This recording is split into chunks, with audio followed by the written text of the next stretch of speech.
Olá, bom dia, bem-vindos à Complexidade, aula 9. E hoje, então, nós temos a nossa aula, a primeira aula, que é a apresentação de um tema. O Renan vai conduzir isso aqui. Eu vou falar só umas três outros assuntos antes. E daí vamos passar para o tema, obviamente, tema do Hausmann Hidalgo, continuação da aula passada. Eu apresentei as coisas mais básicas lá e o Renan já preparou várias outras coisas. O caso dele vai ser um pouco diferente, eu acho, da maioria dos casos. Eu não sei ainda, talvez outros já estejam mais avançados, mas é que o Renan já está pensando sobre isso há muito tempo, já está preparando, fez tese de mestrado já nessa área então, por que eu estou falando isso? Os outros podem ficar preocupados. Poxa, mas eu não estou tão avançado assim, eu não estou pronto. Mas é exatamente isso. O Renan que está errado. Não era para ele fazer isso. Os outros é que estão... Certo, alguns de vocês não têm ideia. A ideia disso é justamente estar vago e vai ter outra dinâmica comparado com a aula hoje. Mas, então, ele não está errado, obviamente. Os dois jeitos são bons. Só uma coisa primeiro, só fofoca primeiro. Hoje, eu não sei se vocês viram no Twitter, aconteceu essa semana, ontem, anteontem, um professor de Yale, e ele tem 10 mil citações, tem livros, tem um monte de coisa assim, currículo já muito grande, e ele não conseguiu tenure em Yale. E aí ele botou isso no Twitter, e todo mundo ficou chocado assim, sabendo. E aí, então, está tendo uma onda no Twitter de tenure denial cases, né? Casos de que as pessoas não... Mostrando como o sistema é ruim e perverso e tudo mais. E uma das pessoas que falou ontem e hoje está de novo é o Hidalgo. Ele estava no Media Lab e eu nunca entendi por que ele saiu, porque é um lugar tão sexy, tão tudo mais, e ele botou a carta dele onde ele recebeu, ele já tinha 13 mil citações, é pior ainda do que esse outro cara de Yale. 13 mil citações, não sei se tem noção do que é 13 mil citações, papers na Science, na PNS, na Nature. Era uma estrela de rock acadêmica, ele saiu, e aí foi para Toulouse, eu nunca entendi muito bem por quê. E lá ele fala um pouco sobre isso, como afetou ele, uma coisa muito... mesmo alguém... Como ele devia ter muita segurança de si mesmo, mas como é que afetou? E acabou que, logo depois que ele saiu, até talvez foi bom, porque acabou que descobriram que o Jeffrey Epstein... Foi logo em seguida Epstein se matou, aquele cara você sabe, né, da pedofilia, não sei o quê, bilionário, pedófilo...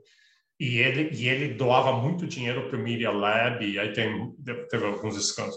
Mas isso é só porque a gente vai falar sobre algo hoje interessante. Uma coisa aqui.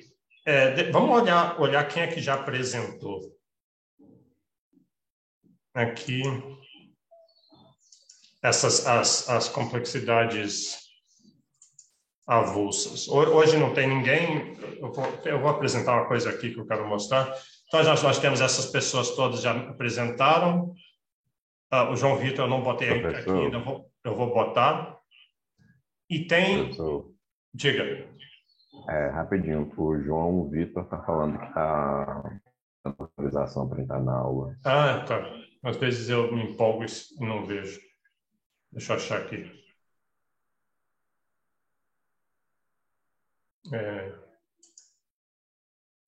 Tá. Tá. Então, essas pessoas aqui, eu ia dizer o seguinte, se você vai... eu imagino que algumas pessoas que estão na minha lista oficial aqui do UNB vão optar de não fazer o curso. É comum isso. Então, se você não vai fazer, me avise. Ou se você sabe de alguém que dropou o curso, me fala. Senão, eu queria ver se alguma dessas pessoas aqui, ou outras, que pode ter aluno especial, alguma coisa que não está na minha lista oficial, para fazer, daí, estou precisando fazer uma complexidade avulsa por aula, em vez de duas, como a gente via fazendo, porque daí dá para dar mais tempo. Então, mas acho que não tem nenhuma dessas pessoas aqui. Tem Andrei, Cristina, Elvis, Gustavo e Pedro, João Pedro. Eu vou mandar e-mail para eles e ver isso depois. Então, senão a gente já recomeça. A gente, sabe? Eu acho que está funcionando muito bem. Eu estou descobrindo coisas novas. Então, depois eu fico pensando. É muito assim, eu vejo na hora eu não tenho nada o que falar, assim, mas às vezes eu estou tomando banho, estou tomando chuveiro e me ocorre alguma coisa relacionada com algo que eu vi. E já que eu falei isso é porque tem um paper recente que eu vi sobre, um paper sério, parece gozação, sobre por que pessoas têm boas ideias no chuveiro. E eles fizeram algum teste com isso e viram que realmente é verdade. Eu tenho, às vezes no chuveiro, não é que tem uma boa ideia, me dá uma claridade sobre alguma coisa que eu estava confuso. Tá, o Renan falando que a Cristina não vai fazer, tá, obrigado. E eu tenho muito também de manhã, assim que eu acordo, quando eu ainda estou na cama, às vezes me dá uma claridade, eu entendo. Mas, porque hoje o Renan vai apresentar, né? Então ele vai apresentar e o dele já está bem avançado. Então, necessariamente vai acontecer horas que a gente não vai estar entendendo, né? Por mais que ele vai se esforçar e a gente pode perguntar. Renan, eu realmente acho que você não vai chegar até o fim. Eu vi seus slides, está muito interessante tudo, mas tem muita coisa ali, você provavelmente não vai chegar até o fim. Inclusive, é bom você pensar um pouco quando você for apresentar, porque o fim é que tem a sua ideia, né? Então, para garantir de poder ter uma parte lá. Aí, uma das coisas que eu fiquei pensando sobre isso é, eu não sei se vocês viram na Wired, a Wired Magazine tem uns videozinhos, às vezes, que eles falam, está de um cientista qualquer, Wired é meio de geeks e cientistas, assim, e eles chegam assim, aqui está o maior cientista de tal área, e física quântica, alguma coisa assim, e ele vai explicar em 4 níveis tal ideia.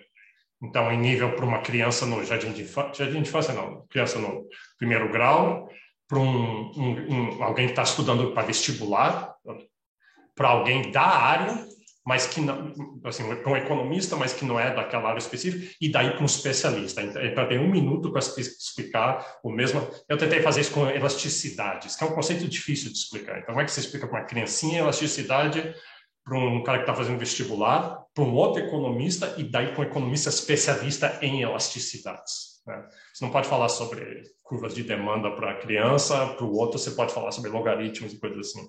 Então, em qualquer momento, se ficar... O Renan vai estar falando, isso é muito difícil, eu vou falar, não, eu quero nível 2 agora, eu quero nível 1, eu sou uma criança de... Explica isso aqui. Tá, deixa eu mostrar então, só mais 2 coisas rápidas antes de a gente começar. É esse curso aqui. A gente, uma das coisas que a gente vai ter, das áreas, vai ter texto como dados, né? Texto como dados. E a gente vai ver que essa é uma área que tem muito a ver com complexidade e mais, mesmo quando não é complexidade. Acho que o Alexandre já demonstrou interesse nessa área, mas talvez outros. Em todo caso, o Santa Fe Institute tem um curso que eles lançaram recentemente e está acontecendo, e você pode se inscrever, não paga nada. Ou eu comecei a fazer, ele só está tudo disponível no YouTube. Eles puseram o curso lá. É um dos caras que apresenta esse Simon Dedeu, que é um cara bem interessante. A gente vai ver vários trabalhos deles quando for ver essa área. Ele estava em Indiana antes, eu fiz um pós-doutorado em Indiana e eu tomei um curso dele centenário, mais um seminário. Não era bem sobre isso, mas é um cara bem interessante, meio maluco, assim. Então, é um curso... E o curso, aqui que está a coisa do curso. O curso tem um pouco da parte técnica de como pegar e fazer Natural Language Programming, mas não é um curso disso, não é um curso de você aprender a programar isso em Python. Tem um pouco disso e seria bom saber fazer isso, fazer cursos em outros lugares, mas é mais um curso de como que você faz. Isso é Digital Humanities, que eles estão quase muito grande nos Estados Unidos de Digital Humanities. Eles gostam mais do nome de Human Analytics. É de você pegar dados, corpos de dados muito grandes, discursos, livros, Wikipedias, blurbs de livros. Ele tem que ele paga só blurbs, sabe? Blurbs é aquela quando tem uma outra pessoa falando bem do livro no final, e você pega muitos dados. Então, só esse exemplo que ele está dando aqui é de diários. Ele está pegando diários, espera um monte de diários. Não consigo me lembrar se é na União Soviética ou se é em todos os lugares. E aí eles pegaram todas as palavras onde alguém menciona a palavra diário. Então, alguém escrevendo no diário sobre o diário. Para dizer, hoje eu vou escrever nesse diário, qualquer coisa assim. E aí fez um processo de achar os tópicos e classificou em 5 tópicos. Quer dizer, todo mundo, toda vez que alguém num diário, isso séculos atrás, né, século passado, os 2 séculos passados, e até, não sei até quando eles vão. Mas ou é espiritual, ou é rotina, sabe? Tem 5 áreas. Então, é uma coisa interessante, tipo de coisa que dá para fazer. Então, para quem tem interesse nesse tipo de coisa.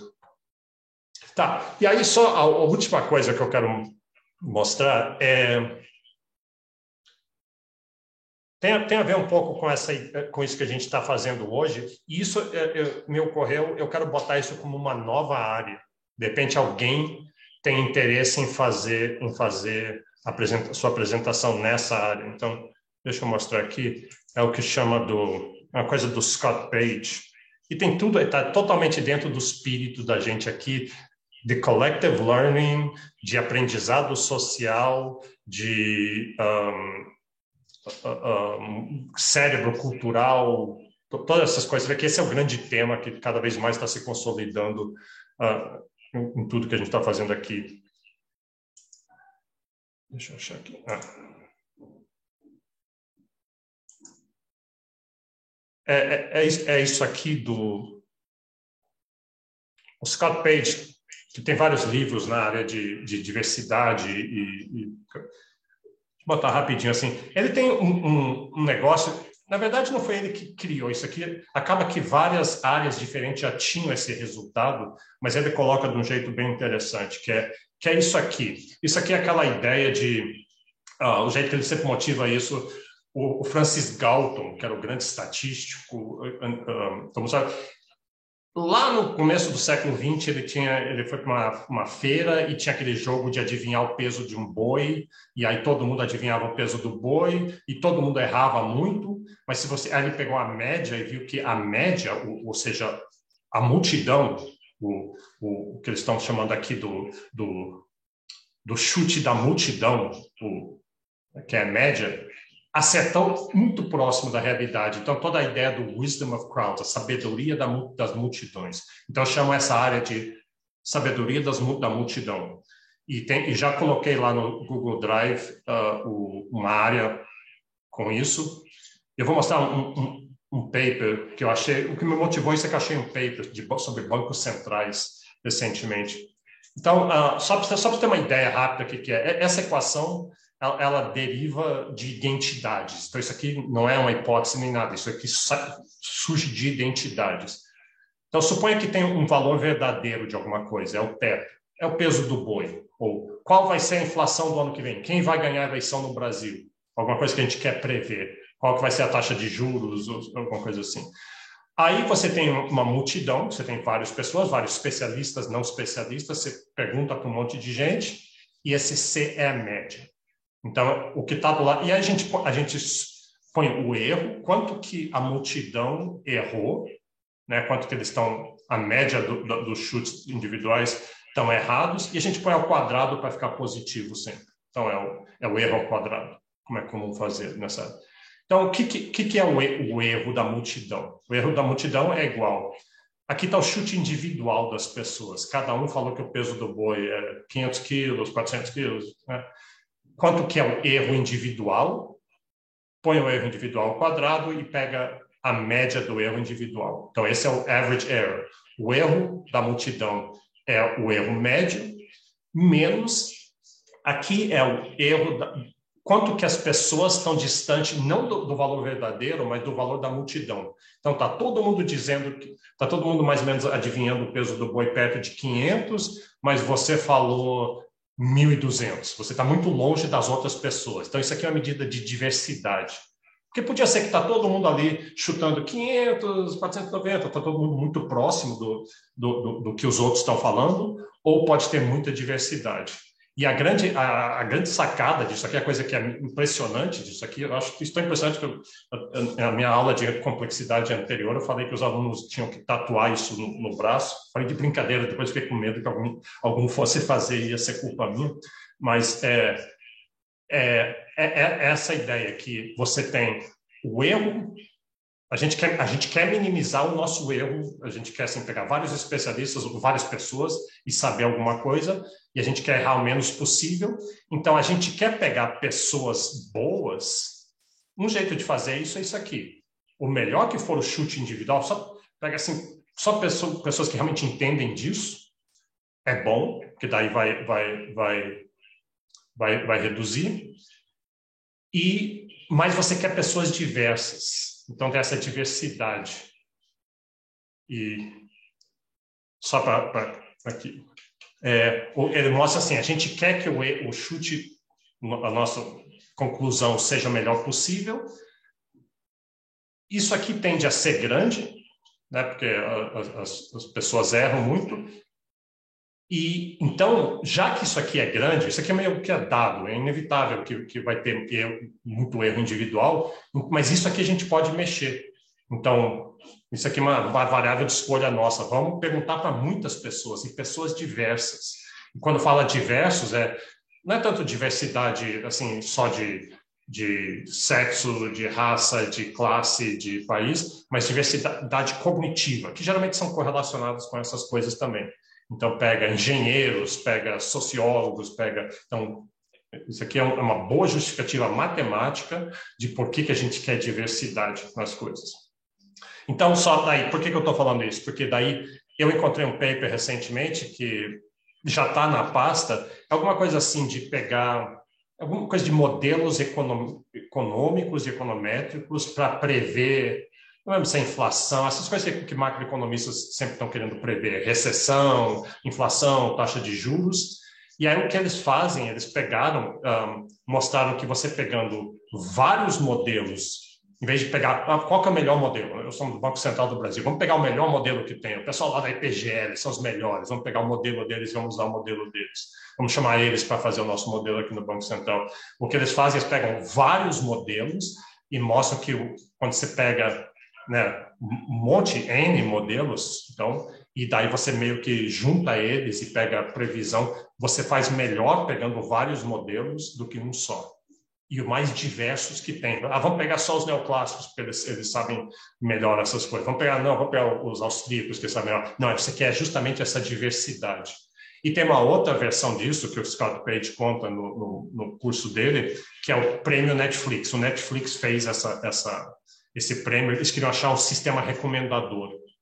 Qual que é o algoritmo que, dado os filmes que você viu, e o que você falou que gostou, como é que a gente recomenda? E o prêmio foi exatamente isso. Um monte de gente no mundo inteiro começou a fazer algoritmos, alguns ganharam, mas aí os caras ficaram em segundo e terceiro lugar, se juntaram, era uma mistura do modelo deles, a média do modelo deles, alguma coisa assim, e ganhou do primeiro lugar, mas aí eles pensaram, não, mas então vamos juntar o primeiro lugar, que era o segundo e o terceiro, com o primeiro e juntar. Então, essa ideia de você pegar o wisdom of the crowds, como é que capitaliza isso?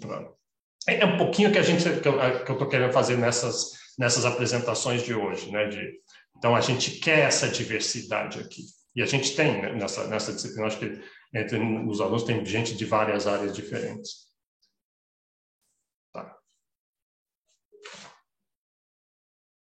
Não sei se tem alguém interessado nessa área macro, me pareceu uma área interessante para isso. Então tá, então eu vou passar a bola para o Renan. Deixa eu falar, eu acho que eu esqueci de fazer o upload das aulas passadas, nos 2 arquivos, eu vou fazer hoje. Se alguém estava procurando aquilo ali, eu vou fazer hoje. Então, deixa eu liberar aqui, Renan. E lembra que, então, só o... Está liberado. Só as regras básicas, o Renan vai apresentar, mas isso não é uma apresentação. Ele não tem direito à expectativa de que não vai ser interrompido, de que vai chegar até o fim do que ele está planejando, nem nada assim. A gente pode... vale tudo, é aquela ideia do pensamento divergente nesse momento aqui. Ok, Renan, pode. Está todo mundo me escutando e vendo a tela? Sim.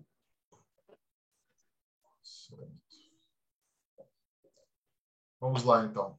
A minha apresentação é na área de complexidade econômica e aprendizado coletivo.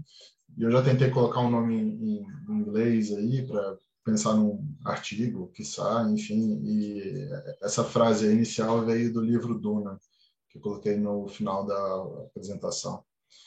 Eu vou começar por um contexto aqui, depois falar um pouco do que aconteceu na literatura, desde os trabalhos seminais de Hausmann e Hidalgo, e aí trazer a minha ideia, alguns resultados preliminares e quais seriam esses próximos passos. Então, vamos para o contexto. Qual que é a ideia aqui de Hausmann e Hidalgo? Porque eu acho que o Miller já falou na aula passada um tanto disso. É tentar entender o desenvolvimento econômico de forma agnóstica, né? Então, tanto o Hidalgo, nesse paper de 2021 agora, como o Hausmann, em outro paper de 2021, eles trazem isso à tona. Acho que é uma coisa que eles, volta e meia, persistem em falar, né? Que é esse entendimento, né? Assim, é muito difícil observar um processo gerador, aqui nesse caso para o desenvolvimento, né? E aí, então, vamos pegar um conjunto de dados e tentar, ao máximo, tratar eles de forma agnóstica. E eles se inspiraram, acho que dá para perceber muito bem, pela genética, né? Pelo avô da genética, o Mendel, que estudou ervilhas, cruzamento de ervilhas, e aí, observando essas características de fenótipo, né, você consegue ter alguma conclusão sobre o que seria o genótipo, né? Então, da mesma maneira que você está vendo exportação de produtos e você consegue tentar ter conclusões sobre as capacidades, né, de cada país. Como que eles fazem isso, né? Então, eles pegam e constroem uma rede bipartite, é uma matriz, tá? A rede bipartite é uma coisa de teoria de redes, mas é uma matriz. Eles pegam a vantagem comparativa revelada, né, de cada país na exportação de produtos e montam de um lado o país e de outro produtos. E aí, a partir dessa matriz, você tem dois grandes produtos dessa literatura. O primeiro é o índice de complexidade, tanto do país como do produto, né, para cada dimensão. E o segundo é o espaço-produto, né? Para calcular esse índice de complexidade, eles usam uma técnica de redução de dimensionalidade, basicamente bipartite também, acho que faz todo sentido nesse caso. E esses índices servem, como vocês já viram, para mensurar o desenvolvimento econômico, né? Já o espaço-produto, ele relaciona os bens que são exportados ao mesmo tempo, né, pelo país. Então, é como se tivesse uma probabilidade condicional, né, a partir dessa matriz de proximidades que o Miller falou também na aula passada. E aí você pega e tenta relacionar todos esses produtos numa rede completamente interligada, tá?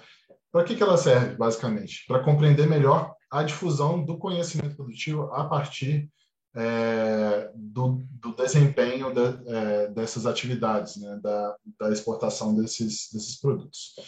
Uma coisa muito importante, muito interessante aqui, é que esse ferramental que eles criaram, ele pode ser aplicado a diversas redes bipartites, eu diria todas. Então, se você tem uma matriz bidimensional certinho, você pode tentar aplicar isso aqui, ver no que dá, tentar aliar, enfim. Beleza, então eu vou para a parte de literatura agora, e eu acho que o mais interessante de ver, talvez, é esse último ponto, né? Então, como é que eu posso aplicar esse ferramental a outras bases de dados, né? Então, essa é a parte que parece ter mais crescido dentro dessa literatura de complexidade econômica.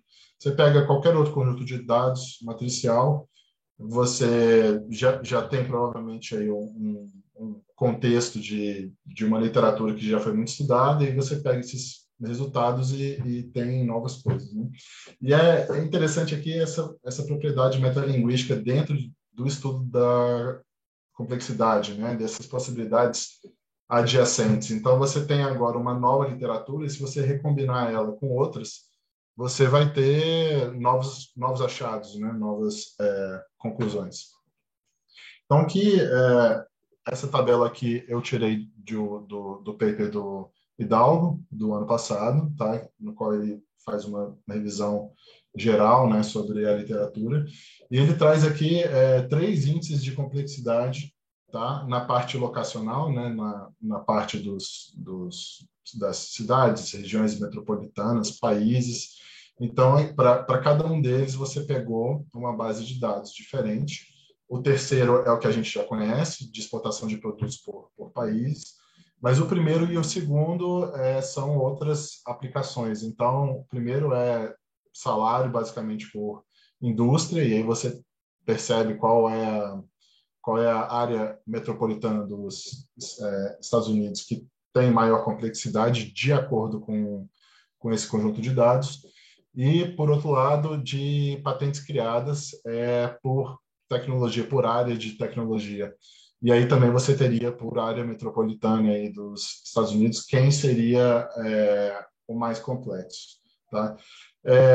Dentro do Brasil, tinha um índice muito interessante que era de exportações por municípios, do DataViva, só que ele foi descontinuado. Tá? Se vocês quiserem, acho que o site ainda está no ar. E acho que Renan, eu queria perguntar a você sobre isso. Eu achei muito esquisito ser descontinuado. Se você estava bem feito e era um negócio assim que eu acho que podia ter.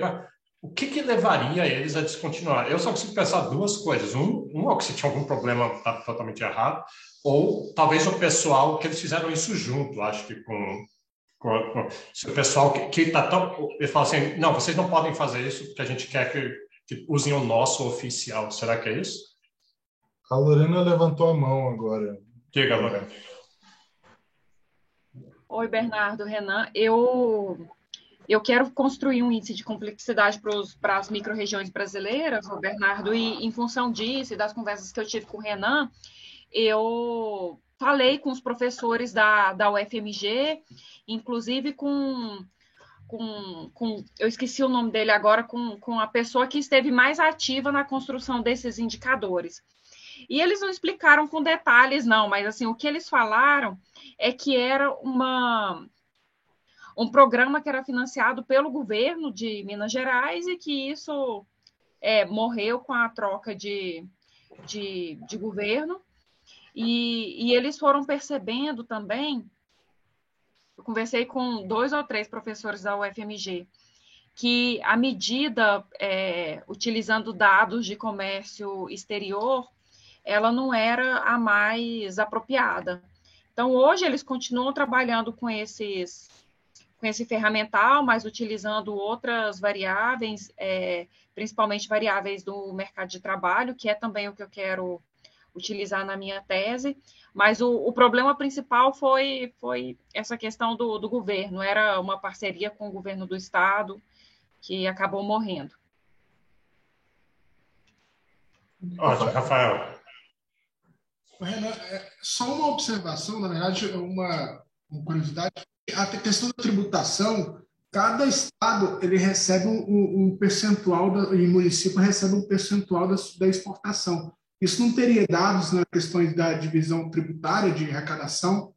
Eu acho que porque quando você vai tendo cadeias dentro da parte da economia, do incremento do produto, isso vai incidindo em impostos diferentes. Então, acho que talvez fosse um banco de dados que pudesse ver a complexidade. Quanto mais cadeias, quanto mais circular essa mercadoria, ela vai ter mais questões tributárias, repartições de tributos. Não sei se eu fui claro, mas eu acho que isso poderia ser até um banco de dados aí do Tesouro, a questão da distribuição da carga tributária. Enfim, só uma observação aí.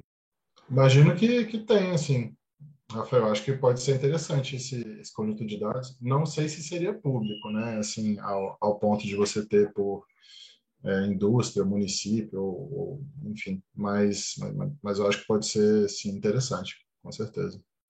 Só fazer um comentário.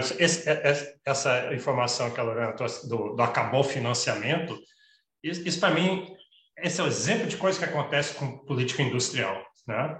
Política industrial que vamos ajudar o setor a fazer. Enquanto tiver dinheiro, o negócio funciona. Tanto o programa do Banco Mundial para ajudar tecnologias agrícolas novas chegarem na Bolívia, por exemplo. Enquanto o financiamento está funcionando, no dia que para o financiamento, reverte tudo para como a gente estava fazendo antes. Esse é um exemplo típico. Já vi muitas vezes acontecer esse tipo de coisa.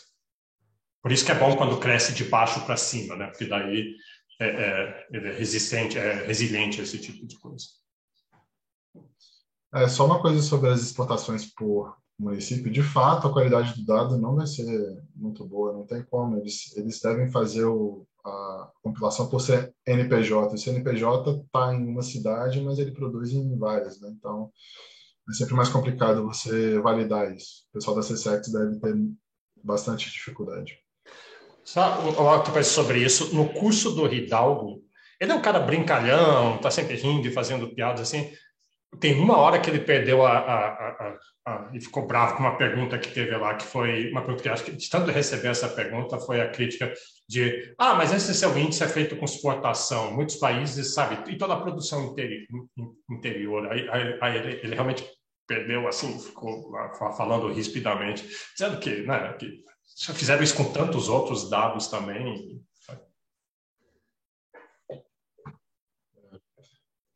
Vamos lá, então, para a parte de aplicações, queria mostrar um pouco do espaço produto aqui também, né? Então, desse mesmo paper do Dalgo, ele traz 4 outros espaços produtos, dos quais 2 teriam a ver com esses índices de complexidade, né? Então, acho que o mais interessante é falar desse espaço tecnologia, né? Então, esses links que a gente está vendo nessa primeira rede à esquerda, eles conectam áreas de patentes registradas pela mesma região metropolitana, né? E aí você pode, se uma região metropolitana já faz algo a mais numa patente de uma indústria X, qual seria a chance de fazer numa indústria Y que está perto nesse espaço tecnologia? Da mesma maneira, nesse espaço pesquisa, né? Então, os links aqui conectam campos de pesquisa em que o mesmo cientista já publicou. E que isso prevê muito bem se esse mesmo cientista vai publicar em outra área de pesquisa. Então, assim, só para mostrar que se você pode pegar qualquer outro conjunto de dados e ver no que dá. Sobre isso, então, o que limita isso aqui, quer dizer, da onde geram ideias aqui, é se de repente se você esbarra, ou você tem acesso no seu trabalho, um dia você está no chuveiro e tem uma sacada de uma outra base de dados, poderia fazer outra, né? Você consegue pensar em outras coisas, assim, porque pensando em alguma coisa a ver com cultura, assim, ou sei lá, alguma outra medida, instituições, espaço cultura, espaço confiança. Depende de ter dados que né? Você teve alguma ideia com isso? Dados, eu sempre penso numa base do Banco Central, que é o sistema de pagamentos. E que você tem isso por CNPJ, né? Então, você poderia ver no nível de firma qual seria, assim, como que cada empresa se relaciona dentro de indústrias e tal, só que essa base não é pública. Eu já pensei nisso e eu nem sei se eu consigo ter acesso à base, por exemplo. Uma coisa que eu pensei era assim, seria a ver com sabe, profissões, sabe, que é muito comum filhos fazerem a mesma coisa que pai. Quase todo mundo no judiciário brasileiro, o pai é do judiciário brasileiro, todo médico é médico, meu pai é economista. E assim, então, alguma coisa assim a ver com, sei lá, sempre pensei nessas conexões assim. Com pais e filhos, né? Não, acho que seria interessante fazer isso. A gente pode falar qualquer coisa aqui. Então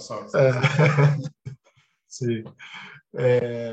Beleza. E uma aplicação aqui que eu achei muito interessante no paper que eu achei de 2015 foi alguns biólogos pegaram uma medida de complexidade que outro cara depois do Hidalgo fez E eles tentaram prever extinção de espécies em um ecossistema caso você tire uma espécie, a espécie que tem, no caso, menor complexidade.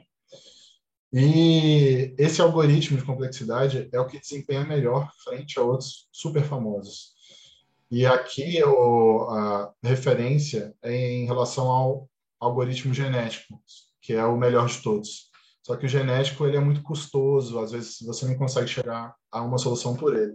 Então, esses autores aqui chegaram e falaram, olha, essa medida de complexidade ela é muito boa para uma coisa da biologia.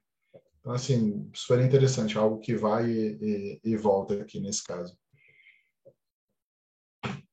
E uma última aplicação que eu queria mostrar para vocês, fazer um pouco de propaganda da minha dissertação. Eu peguei uma base de ensino-produto mundial, tá? E vi o que dava para fazer com isso, né? Então, qual que era a minha ideia? Era analisar todos esses instrumentos de complexidade, juntar a base de ensino-produto e algo de análise de redes, né? E com essa base eu conseguiria prever melhor renda per capita entre economias emergentes e desenvolvidas do que com os dados que o Hidalgo e o Hausmann usaram.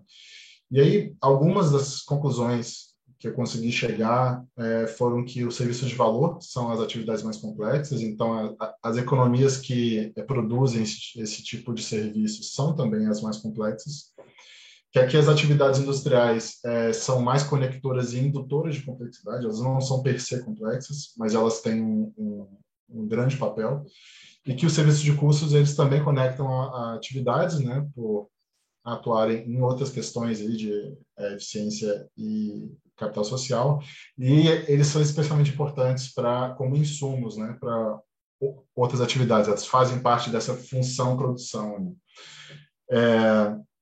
Beleza, era só para mostrar outro tipo de aplicação. Além disso, então, na parte da literatura, o que aconteceu em termos de índice de complexidade, né? Como melhorar, né, esse índice de complexidade? Então, uma boa parte também da literatura se desenvolveu nesse sentido, né? Seja por reestruturação desse algoritmo ou por meio de adição de outros componentes à medida, tá? O índice de complexidade, como que ele é calculado? Se você parar para ver, ele é calculado assim, se um país é produtivo em certos produtos, você pega a média da complexidade desses produtos e isso vai dar a complexidade do país. E vice-versa. Então, a complexidade do produto também vai ser a média da complexidade dos países que exportam ele. Tem uma relação linear aqui entre esses índices, tá? Só que essa rede bipartite, ela é triangular, tá? O que isso significa? Que às vezes, para você exportar um produto, quer dizer que o país menos diversificado que exporta esse produto talvez seja um país que tem menos capacidades e que é mais importante o significado, né, desse país menos diversificado exportar esse produto do que um mais, né? Então, você tem que penalizar a complexidade desse produto, nesse caso, dando maior valor àquele país que é menos complexo, tá? Então, qual que é a ideia aqui do Takela? Eles propõem uma mudança nesse algoritmo e ele vira não linear na complexidade do produto e isso bate na complexidade do país, tá bom? Então, se o produto é feito por um país que não é tão complexo, você tem uma complexidade não linearmente, né, nesse caso, menor, tá? E esse novo índice, ele por si só prevê também melhor a renda per capita dos países. Tem vários papers que foram feitos depois aqui, trouxe aqui um paper de 2012, outro de 2013, mas até hoje tem análise principalmente dentro da União Europeia de política industrial nesse sentido. Eu coloquei no drive do Bernardo, se vocês quiserem ver depois. E aí tem, enfim, diversas outras formas aqui, papers que eu trago aqui. Eu não vou me alongar sobre eles, mas esse primeiro é o do Takela, que eu apresentei. O terceiro, do índice modificado, os autores tentam trazer a tecnologia como terceira dimensão, né? Então, em vez de ser essa rede bipartite, vira uma rede tripartite, e eles tentam mensurar a partir também dessa dimensão de tecnologia. Esse GENEP é uma mistura do índice comum com esse índice do Takela. E, por último, esse índice verde, ele pega apenas as exportações que são ditas verdes e tenta calcular um índice de complexidade a partir disso. Tem milhares de outras tentativas aqui nesse caso, mas essas acho que são as mais importantes. Só um comentário, é bem interessante isso. Eu estava pensando quando estava vendo esse slide. Esse é o sinal do sucesso, né, do método, que alguém podia chegar e dizer, puxa, eles estão criticando a Hausmann e Hidalgo, vamos melhorar o índice do Hidalgo e Hidalgo. Não, esse aqui é um processo evolucionário que está acontecendo, né, de você pegar alguma coisa, está recombinando com outras coisas, está surgindo coisas novas. Então, é justamente um sinal da força dessa metodologia. Não, com certeza. O negócio foi tão bom que muita gente está trabalhando em cima disso para melhorar, né? Então, realmente é muito legal ver. Então, na parte de espaço-produto, né, a gente falou primeiro de aplicações, depois de índice de complexidade e agora, por último, espaço-produto. Como melhorar ele, né? E essa parte do espaço-produto, acho que não tiveram muitas tentativas. Eu, pelo menos, não consegui encontrar aí ao longo da minha pesquisa. Só que, para mim, é uma coisa muito importante, né? Porque é o espaço-produto que vai mais nos aproximar de desvendar, nesse caso, como que se daria o processo de desenvolvimento, né? Como é que você chega lá. O índice de complexidade te mostra, mensura o quanto que você já né? Mas como que você chega lá? E é o espaço-produto que pode trazer isso. E todos esses conceitos aí de proximidade e relatedness, né? Então, vou só relembrar aqui mais ou menos o que é o espaço-produto, como que ele é construído. Então, essa matriz bipartite que eu mencionei antes, ela pode ser transformada em uma matriz de proximidades, que é uma matriz unipartite, produto por produto, né? E ela relaciona a probabilidade condicional de se exportar um produto tal que você já exporta outro. Alegadamente, né, o que a Hausmann e Hidalgo falam é que os produtos com maior valor, né, nessa matriz, né, compartilham dos mesmos requisitos produtivos. Então, se for 0,8, 0,9 até 1, né, quer dizer que dois produtos aí compartilham de muitas capacidades em comum. Os autores eles executam um algoritmo chamado Maximum Spanning Tree, que você vai maximizar essas proximidades, vai criar um esqueleto dessa rede unipartite, criando esse grafo que é acíclico. Então, você pode pegar o espaço-produto lá e ver que você não consegue fazer um círculozinho entre 3, 4, 5 atividades, tá? E aí eles povoam essa rede com proximidade maior ou igual a 0,55 ou 0,65. Eles fazem um estudo de proximidade e chegam a essa conclusão. Aí você pode ter sim ciclos, tá? E assim nasce o espaço-produto. Basicamente, a ferramenta é essa. Eu sei que pode ser meio estranho, mas espaço-produto é isso, tá, gente? É assim que você faz. Então, o que eles querem falar aqui? Se um produto está no seu espaço adjacente de produção, dentro dessa rede, né? Se você já exporta produtos similares e conectados ao produto-alvo, aqui é a densidade, né? A chance de você passar a exportar este produto é majorada. Então, o Miller falou isso na aula passada também, mas eu acho que é muito importante repetir. Se na vizinhança do que você quer passar a exportar, você já exporta muitas coisas, isso quer dizer que você tem uma densidade alta nessa vizinhança. E é muito mais fácil de você passar a exportar aquele produto. E esse é o conceito de relatedness, tá?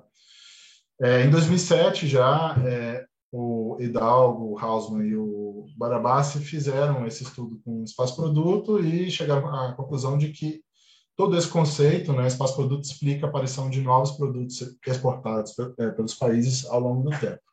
Então, essa é a base. Eu tenho uma pergunta. Tem aquele espaço-produto, para quem já viu há muito tempo, clássico, né? Então ele é esticado assim, tem uma bola de um lado, tem um meião, tem um outro pedaço ali. Eu até também falei para os meus alunos da turma anterior que eles tinham que tatuar no outro braço o espaço-produto também.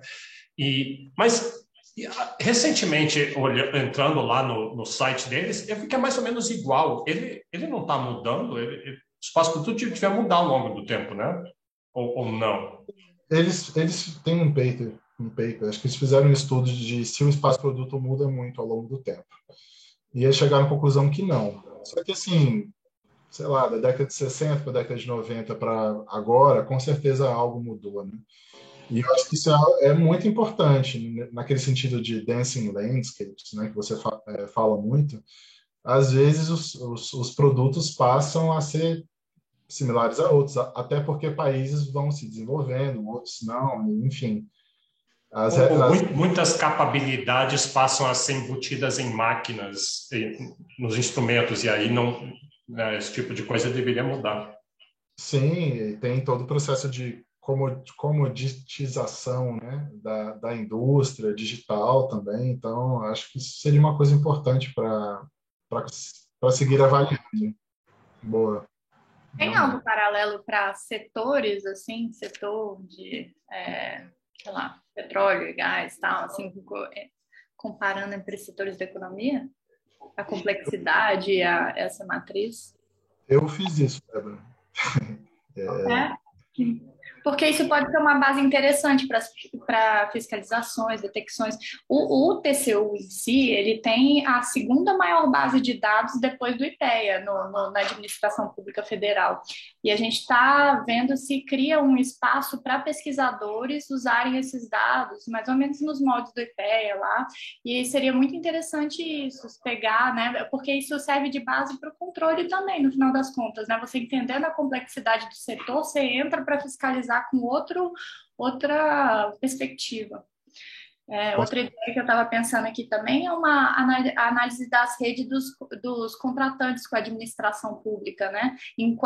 Tem algum, tipo a Valec, ela é transversal, né? Ela tem várias empresas que fazem isso, a Odebrecht, tá? Ela perpassa vários setores e aí vai criando subsidiárias, essas novos, até com um novo nome, mas em tese é uma continuação, né? Eu acho que seria bem interessante também. Seria muito legal mesmo, muito. Eu acho que essa parte de contratantes, assim, acho que tem um potencial alto, viu? Bem alto. Eu sei que existe já de relação entre firmas, tá? Mas é uma coisa, assim, não tem muito dado. É uma coisa mais micro. Nesse caso, se vocês têm esse tipo de dado, acho que seria interessante. A gente tem muitos dados, assim, até a relação, assim, o dono de uma empresa é parente de tal, porque tem dados da Receita, tal, então dá para fazer uma pesquisa bem aprofundada, eu acho que seria bem interessante, né? Legal, depois a gente conversa sobre isso, tenho curiosidade. Tá, beleza. Então, qual que é uma grande pergunta aqui que eu achei em dois papers recentes, né? Como a difusão produtiva ocorre no espaço-produto, né? É possível avaliar o tempo que se toma para isso e tem alguma diferença entre a difusão de atividades relacionadas ou não relacionadas, ou seja, com densidade alta, densidade baixa? Então, tem um paper de 2018, desse Alchamps com um português chamado Pinheiro e o Hidalgo, no qual eles procuram compreender quais são as estratégias que minimizam o tempo para uma difusão completa no espaço-produto. Tá? É uma coisa bem toy model aqui, né? Porque você não vai conseguir se difundir no espaço-produto, ainda mais falando de vantagem comparativa revelada. Mas é bem interessante. Quando você fala estratégia, você quer dizer uma estratégia, por exemplo, de política industrial, do BNDES usando uma estratégia? É isso? Isso, Então, por exemplo, uma das estratégias é você focar primeiro naquelas atividades que têm alto índice de conexões, né? As que são mais conectadas. Ou as que você tem maior probabilidade de conseguir, né? Tipo, a maior densidade na vizinhança. ou as que são menos conectadas, porque elas geralmente são as mais fáceis. Ou uma mistura de tudo isso. Tá? Então, eles vão colocando vários algoritmos e vão testando, né, esse tempo. E aí, eles chegam a uma conclusão de que se você for um país que não é muito desenvolvido, não é muito diversificado, é melhor você focar primeiro em atividades que são mais conectadas no espaço-produto, em vez de focar tanto em densidade, na probabilidade de você conseguir. E aí, quando você é mais desenvolvido, você pode focar mais nisso. Assim, é um pouco confuso e eu acho que é talvez teórico demais, mas é bem interessante ver um estudo de difusão dentro do espaço-produto. Teve outro paper que saiu agora em 2021, com o mesmo Pinheiro, né? E o Hidalgo também. E eles estudam a frequência de aparições, né, com produtos que são relacionados ou não relacionados no espaço-produto. E eles chegam à conclusão aqui que, mais uma vez, os países em desenvolvimento têm mais comumente essa aparição em produtos relacionados. E os países desenvolvidos, não, já mais a produtos não relacionados. Esse gráfico aqui é bem interessante porque ele mostra, ao longo do nível de diversificação, qual que é, né, esse grau médio da conexão dos novos produtos que aparecem. E aí tem uma curva, né, e a gente pode ver que quando o país está no nível talvez intermediário de desenvolvimento, ele foca mais e ele consegue mais atividades que são mais conectadas. Então, assim, esses dois papers se relacionam, né, nesse sentido de tentar estudar a difusão no espaço-produto e como que isso poderia ser avaliado em termos de política industrial. O Pinheiro é brasileiro? Ele é português, ele é daquela Nova, acho que em Lisboa. Parece ser um cara muito bom, inclusive. Ele já publicou bastante coisa. Então, outra tentativa de melhorar o espaço-produto, né? Aí nesse caso não estudar mais a fundo termos de difusão e tal, mas criar um novo espaço-produto. Né? Então, outra tentativa aqui que foi feita, que talvez seja a única que eu conheço, é uma desse O'Clery com o Hausmann. E eles tentam chamar aqui o tal do ecospace, que é inspirado na literatura de ecologia. Né? E aí isso bebe muito de um conceito dentro da ecologia chamado nestedness, aninhamento, né? E que é uma propriedade observada nos ecossistemas quando você compara eles. Né? E aí você vê que para cada ecossistema você tem um tamanho, né? Assim, X espécies, 2X espécies, enfim. E que esses ecossistemas, eles se alinham nesse sentido, no sentido de que os ecossistemas pequenos, eles têm um subconjunto de espécies dos ecossistemas grandes. E se você olhar isso em termos de matriz, você vai ver uma matriz mais ou menos triangular, que é o que a gente tem na matriz de países e produtos. Tá? Então, traduzindo aqui, esse alinhamento é uma propriedade matricial em que há espécies generalistas, que aparecem em quase todos os ecossistemas, e espécies especialistas, que aparecem somente nos mais diversos. Né? Se você quiser trocar aqui e ler de uma forma diferente, é só trocar espécies por produtos e ecossistemas por países, que, enfim, vai dar no mesmo. Então, qual que é a ideia aqui deles, né? Que sempre que um produto J, um produto qualquer, passa a ser exportado, quais eram os produtos presentes naquele país no momento, né? Essa cesta de produtos indica o conjunto necessário de capacidades para exportar esse produto J. Então, a matriz de proximidades ela acaba sendo reconstruída de forma que temos uma relação direcional, esse antes e o depois, e ela passa a ser não simétrica, diferente do espaço-produto. E aí você aponta o que vem antes. Isso é uma coisa muito interessante. Eu acho que é um grande ganho. Tá? E aí, aqui é o seguinte, o que acontece? os produtos que geralmente precedem os outros, eles são os generalistas, porque eles vão estar sempre no ecossistema produtivo e aí vão surgir os produtos que são especialistas, né? Esses produtos generalistas tendem a ser menos complexos, tá? E os produtos que geralmente sucedem os outros, que vêm depois, né? Eles são os especialistas, tá faltando aqui, e tendem a ser mais complexos. Esses especialistas, eles quase nunca vão servir de insumos para os outros, naturalmente, porque eles são os últimos a aparecerem. E aqui eu tenho duas representações desse ecospace. Uma é o tal do input e o outro tamanho. Então, esse input, ele quer dizer quais são as atividades que são mais generalistas, tá? Então, é como se fosse uma matriz que você vê para atividade de, sei lá, exportar grãos, você muitas vezes, muitos países exportam grãos e aí eles precedem, né, algumas atividades mais especialistas. Então, esse amarelo aqui à direita seriam atividades mais primárias, que precedem as outras. E aí que surge a flecha, porque você vê, esse amarelo no C, tá? E no D, você vê o contrário, tá? Que são das atividades especialistas. Então, qual é o tamanho aqui do ecossistema? É que, para determinada atividade, quantos produtos eu tinha que ter para que isso surgisse. E aí, nesse D mais à esquerda, você vai ver que são produtos mais sofisticados, ótica, algo mais ligado à indústria. Então, a flecha do desenvolvimento, ele vai nesse espaço-produto da direita para a esquerda, do amarelo para o azul. Essa direcionalidade é muito importante em termos de difusão produtiva. Tá?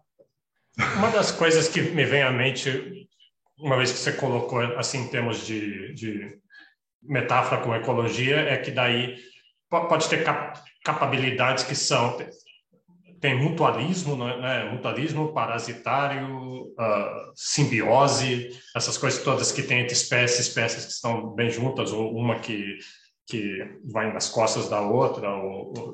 Então... Sem dúvida, eu acho que esse conceito é extremamente importante.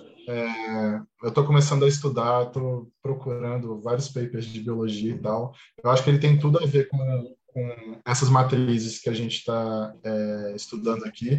E é muito interessante a gente saber do que é rede trófica, né? Sei lá, a onça come um pequeno roedor come capim, por aí vai.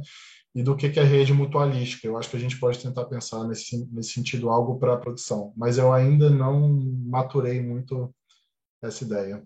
O que me vem à cabeça é que uma das coisas importantes, mais do que energia, que é na rede trófica, é muito energia, né? O sol, o grama, energia, é informação, né? Informação e talvez até informação tácita.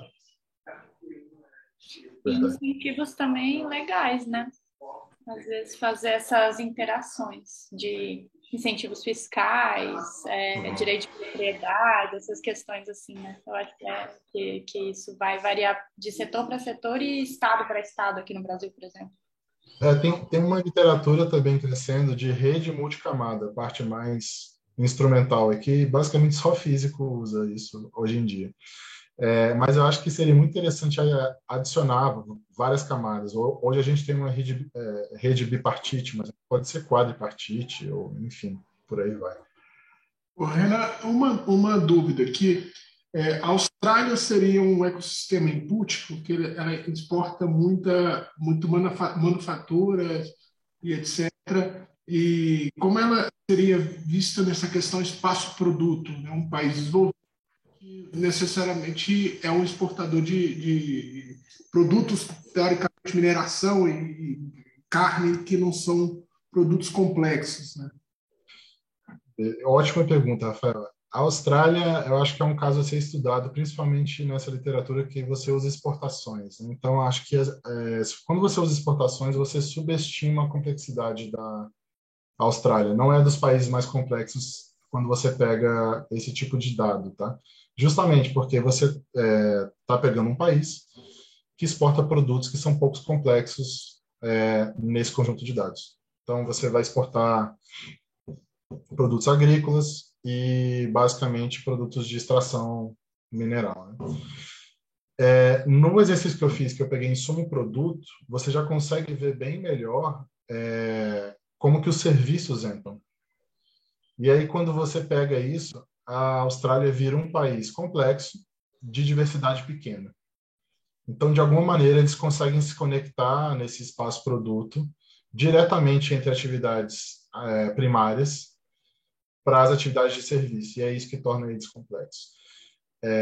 Nesse estudo do Hausmann e do Hidalgo seminal, né, que é com exportação de produtos, você não tem muito essa coisa de pegar os serviços, porque você não tem serviço, né, no produto, eles estão todos embutidos, né?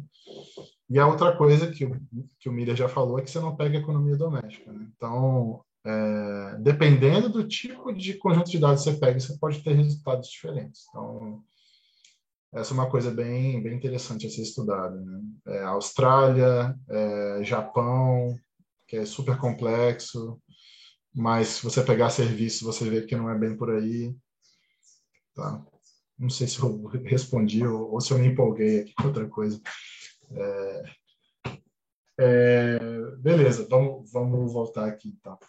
Então, além desse aspecto direcional, que eu acho que é uma coisa muito interessante nesse EcoSpace aí, os autores afirmam que esse novo espaço-produto consegue prever aparições melhor do que o espaço-produto tradicional, né? E eles usam uma métrica chamada AUC, que, enfim, mensura falsos positivos com falsos negativos, verdadeiros positivos e negativos também. E nessa curva, eles chegam ao valor de 0,715, o maior valor é 1, quando você consegue predizer todas as aparições de produtos no futuro. E já o espaço-produto teve algo um pouco menor que esse 0,623. Só para fazer aqui uma comparação entre esses dois métodos de se medir relatedness e difusão. Vamos passar para a ideia, então, agora. Eu tenho mais quantos minutos, Miriam? 10, 15.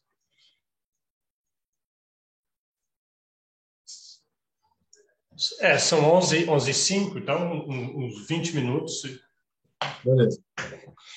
Vamos lá, então. Esse gráfico aqui é um gráfico que o Miller sempre mostra, acho que em economia brasileira, que é o gráfico da grande divergência, né? A partir de certo momento aí, da Revolução Industrial e um tanto mais para frente, os países desenvolvidos descolaram, né, dos outros países e hoje em dia são muito mais ricos, desenvolvidos, enfim. E tem toda uma teoria econômica já um pouco mais antiga sobre convergência dos países no desenvolvimento econômico, né? Então, é um puzzle você até hoje ter baixa convergência na literatura do desenvolvimento econômico. E o que pode explicar isso, né? Então, o que pode explicar essa manutenção da grande divergência? Então, tem uma expressão hoje, acho que foi cunhada nos anos 90, que é de armadilha de renda, né? O país pode ficar preso numa armadilha e não conseguir sair de lá por diversos motivos. Eu acho que a literatura de complexidade econômica ainda tem muito a evoluir nesse quesito, né? Então, na parte de difusão tem muito a evoluir, nessa parte de armadilha, então, nem se fala. Então, vamos voltar um pouco aqui para o espaço-produto, né? Qual que é, atualmente, a única restrição de difusão no espaço-produto? É o próprio relatedness, é a própria constrição ali da sua vizinhança e do que você já exporta. Mas será que poderia haver, não sei, algum outro tipo de restrição? Então, em 2018, esse Ad Chance, ele até escreveu lá, na parte de discussão, que o exercício deles de difusão poderia ser feito com outra função objetiva. E uma das funções objetivas seria a total contribuição de exportações para o PIB, né? E aí, como é que você poderia fazer isso? Você, para cada atividade dentro dessa rede, né, que a gente chama de nódulo, você pode associar um valor dessa função objetivo. E aí, depois você faz o que quiser em termos de estratégia de difusão. Já tem outro paper que é muito citado, que é do Hausmann com o Danny Roderick, que eles apresentam o tal do PROD. O PROD é um indicador de renda per capita associada à exportação de um produto. Tá? E o PROD é um indicador muito simples. Ele é só a ponderação das rendas per capita de cada país J pela vantagem comparativa revelada que cada país tem para um produto específico. Tá? É como se fosse uma média aqui também, mais ou menos média, porque ela é ponderada pelo próprio VCR. Pode ser de 3, 4, 5, 0,5, enfim. Então, eu resolvi... Renan, eu estava antes lendo isso, estava querendo perguntar. O PROD, então, é uma medida do produto, é uma característica do produto. É uma medida do produto. Aí e ele é universal, o mesmo produto tem o mesmo PROD em todos os países, porque é uma média... assim, é uma média, né? Então, é basicamente isso. Você tenta falar que aquele produto pode te dar tanto de renda per capita, na média, né? Já tem um espelho do Hausmann, que é o EXP. O EXP, se eu não me engano, qual é a minha renda per capita esperada se eu exportasse esses produtos? Como se fosse um espelho, entendeu? Que é muito mais usado nesse paper. Só que eu peguei o PROD, que é como se fosse a base do EXP, porque ele está associado ao produto, que é dentro do espaço produto aqui. Fala, João. Oi, Renan. Esse tema me interessa. Inclusive, eu fiz um artigo que buscava mapear dentro da América do Sul, né? Geralmente, quando você estuda a vantagem comparativa revelada, você pega todo o universo, né? Mas eu peguei só o comércio dentro da América do Sul para tentar perceber quais eram as exportações que mais contribuíam com renda per capita, né? Para tentar entender quais são os setores mais dinâmicos. E aí peguei, foram 99 produtos, categorizei em intensidade tecnológica, de acordo com o Mercosul, e aí tirei o PROD de cada um, né? Que basicamente você pega a vantagem comparativa revelada pela renda per capita, e esse ESP seria basicamente uma cesta de produtos, né? Você pega a cesta de produtos que você exporta com a renda per capita, e a ideia é que tinha basicamente quais são os produtos que mais contribuem com a elevação da renda per capita aqui na região.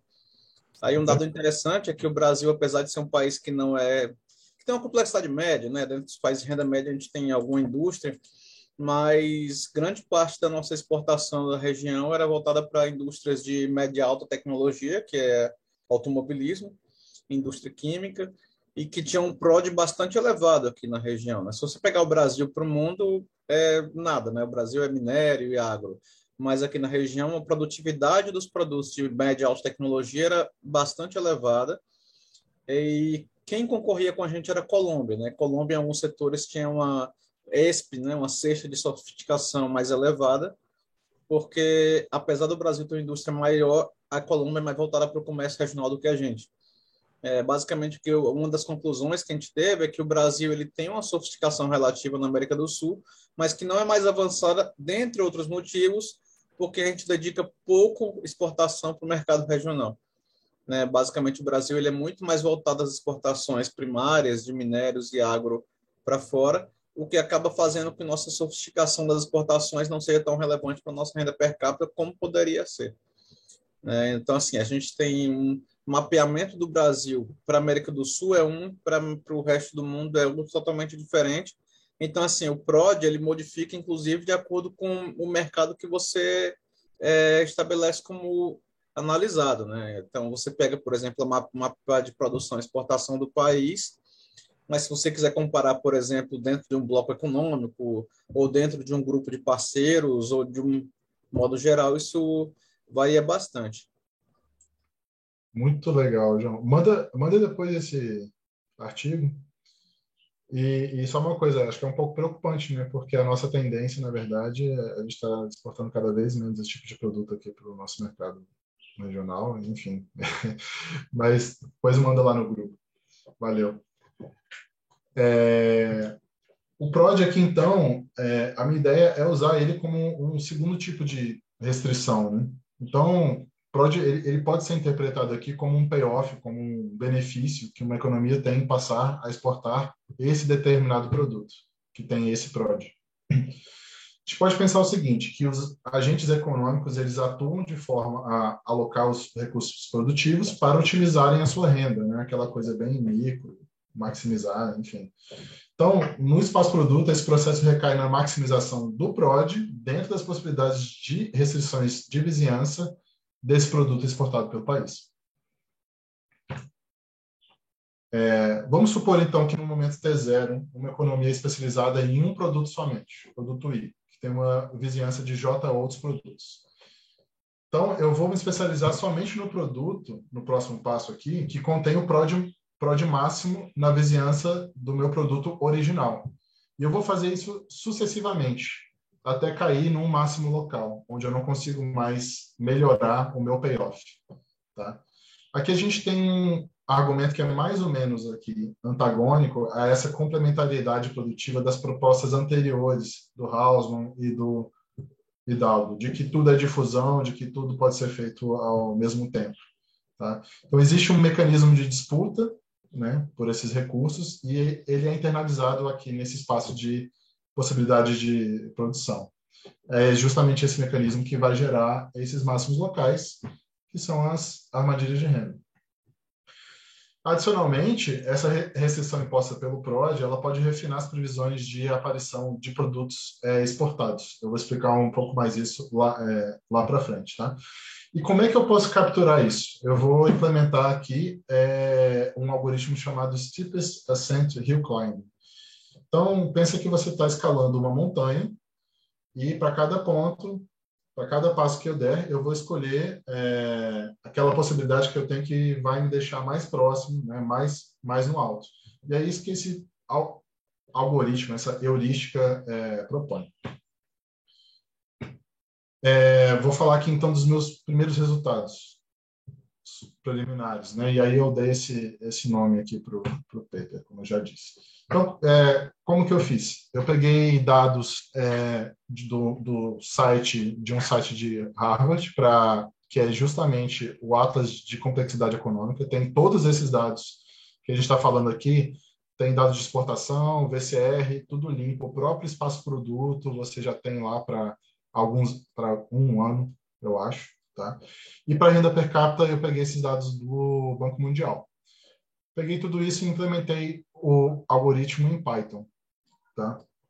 E os resultados são que, dentre os 866 produtos que tem nesse espaço produto, a gente tem 196 que representam um máximo local. Tá?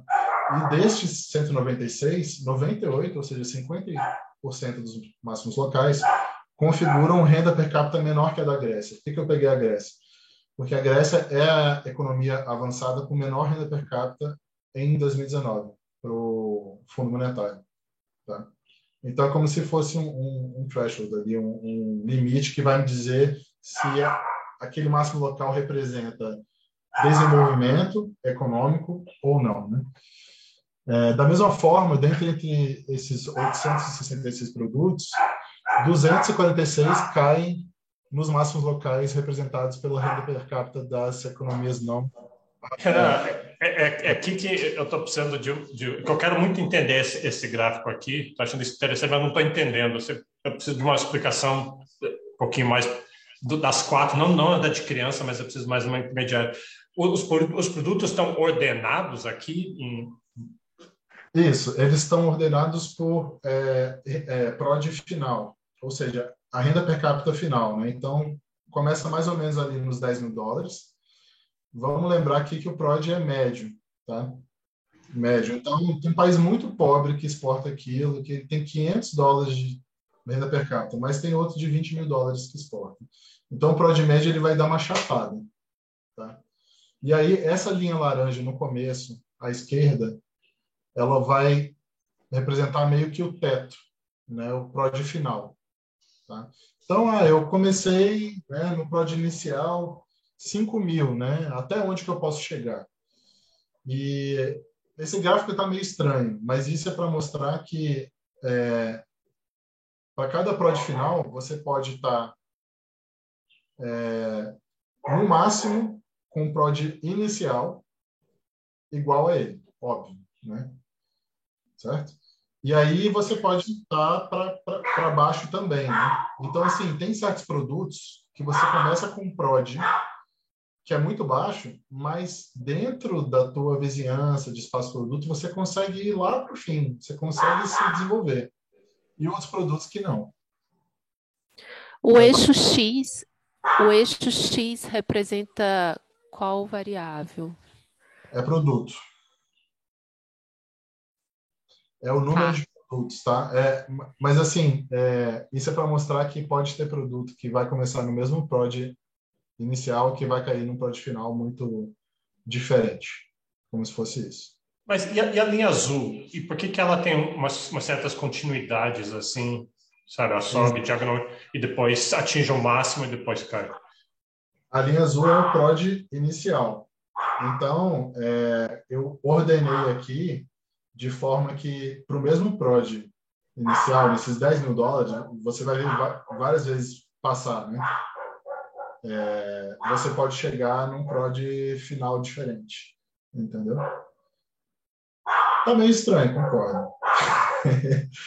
Mas foi o melhor jeito que eu achei de retratar isso.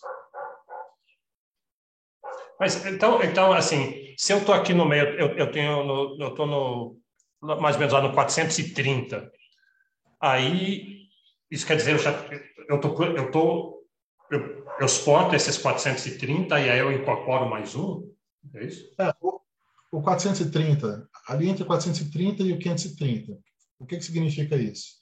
É que existe uma faixa de produtos cujo prod final vai ser 40 mil dólares. E aí, para essa faixa de produtos, quais são os produtos que começam com prod desde o menor aqui possível até o maior? Então, você tem, dentro do espaço produto, você tem produtos que vão chegar ao mesmo prod final, nessa linha reta aí que você está vendo laranja, só que com prod inicial completamente diferente. É mais ou menos isso que significa. Acho que eu estou vendo isso. Mas, assim, eu tenho que pensar melhor nisso aqui. Essa parte das estatísticas, e vocês vão ver no próximo slide, também eu tenho que pensar melhor nisso. Alguma sugestão? Ou isso vai depois só? Não, vai em frente. Beleza. Tá. Outra coisa é que esse toy model aqui que eu fiz, ele não prevê armadilha de pobreza. Como eu já falei, o PROD é uma média, então ele vai achatar de um lado e de outro, né? Vai ter, sei lá, país que tem renda per capita de 70 mil dólares, você não tem nenhum PROD eu acho, de 70 mil, e tem país que tem renda per capita de 500, e você não vai ter PROD de 500, vai ter de 10 mil. Então, não, assim, é quase impossível já de partida você prever. De qualquer maneira, eu fiz uma divisão de quartis aqui, né? Então, 25% dos produtos que tinham PROD com inicial, né, até esse threshold dos 1/4 mais pobres, tá? Depois dos 1/4 no segundo quartil, 1/4 no terceiro quartil e dos 1/4 com um PROD mais rico, né, nesse caso. E aí eu comparei nesse gráfico à esquerda pelo PROD inicial, qual seria o PROD final dele, por esses quartis. Tá? Então, vamos começar pelo quarto quartil.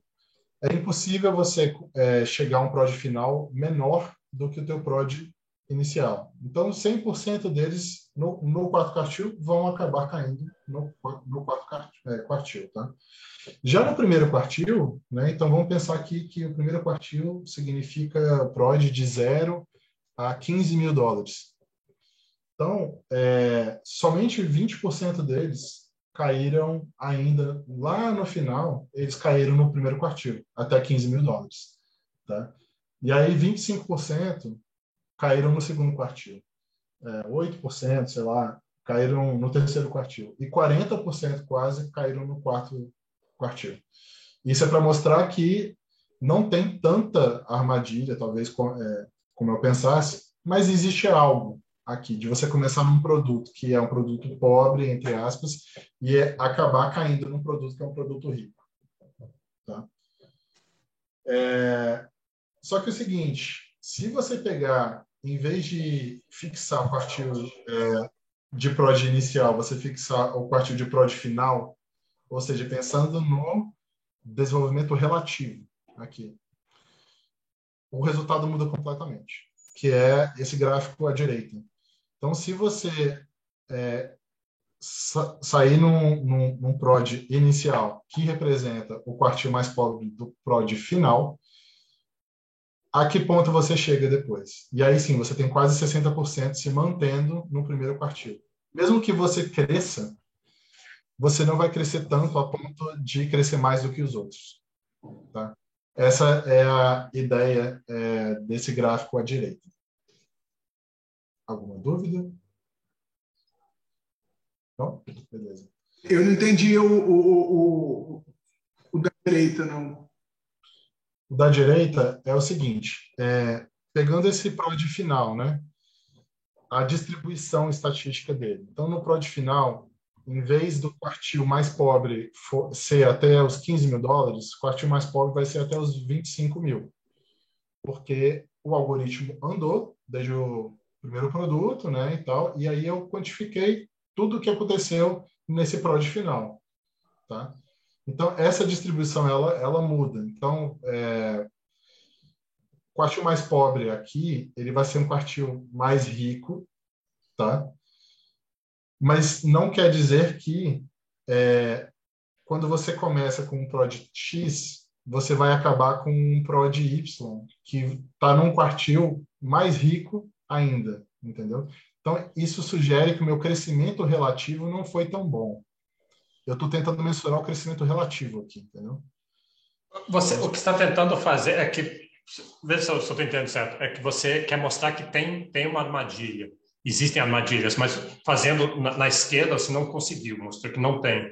Então, o da direita diz, não, mas se eu fizer desse outro jeito, de certa forma, daí, porque a gente sabe que o fenômeno existe, parece que existe. E esse fenômeno justificaria justamente a não convergência, porque você pode crescer, mas você não vai crescer tanto quanto os outros países. Ou não vai crescer mais do que eles para ser um pouco mais rico. Por isso a rainha vermelha. Por isso a rainha vermelha, exatamente. Eu acho que dá para entender um pouco melhor aqui quando a gente pega essa metáfora. Né? Então, essa hipótese da rainha vermelha, ela é bastante usada na biologia para você falar que existe uma corrida incessante entre espécies para que você tenha um fitness, para que você tenha uma... Gente, qual é a tradução mesmo? Um desempenho relativo melhor do que outras espécies. Só que está todo mundo correndo. Então, você nunca sai do lugar. Né? Então, a ideia aqui é mostrar com esse gráfico à direita é que você está sempre correndo, mas que é difícil sair do lugar. Não é impossível, mas é difícil. Deu para entender melhor? Beleza.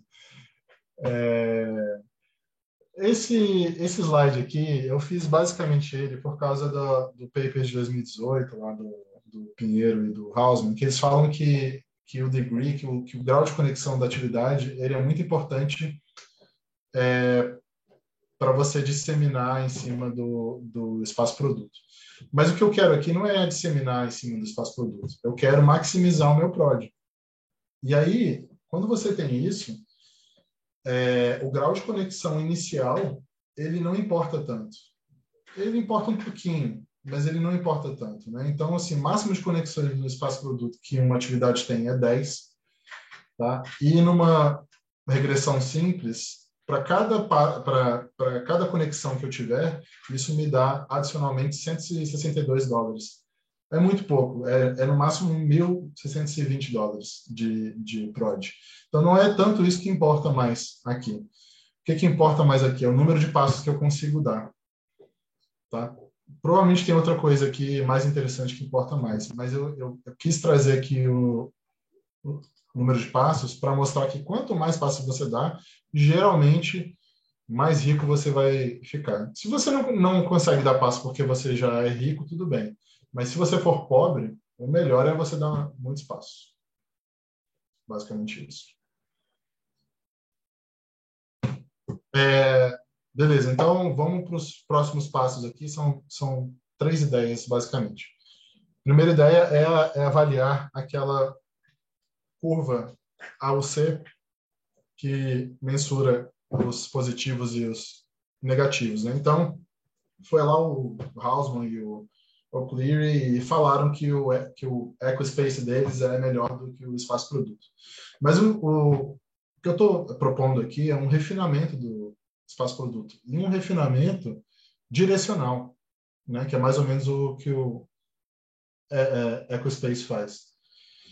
Então, como que isso pode ser um refinamento? É que mesmo que a densidade em torno de um produto seja alta para aquele país, passar a exportar aquele produto pode não ser legal, porque o PROD dele é menor, entendeu? Então, ele não vai fazer aquilo, porque os recursos produtivos eles não vão se organizar de forma a você produzir algo que tem uma renda per capita menor do que a que você já tem.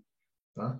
Então, a ideia aqui é, com esse novo espaço-produto, tentar recalcular qual seria a AUC aí de aparições de novas exportações para os países.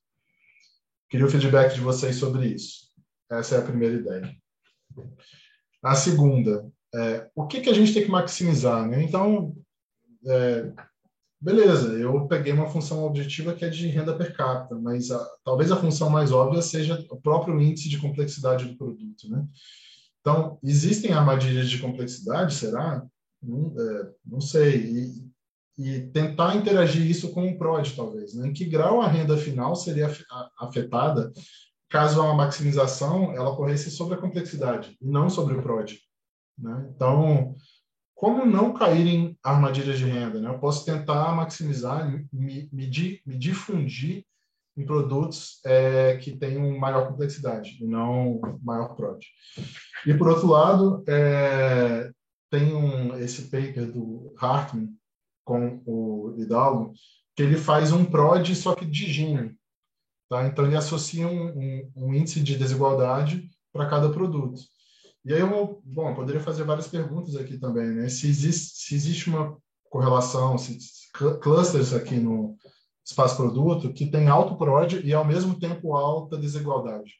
Porque isso pode me botar numa sinuca de bico social, por exemplo, né? Se a maximização de alguma função objetivo poderia acarretar menor desigualdade ou acarretar maior, né, nesse caso.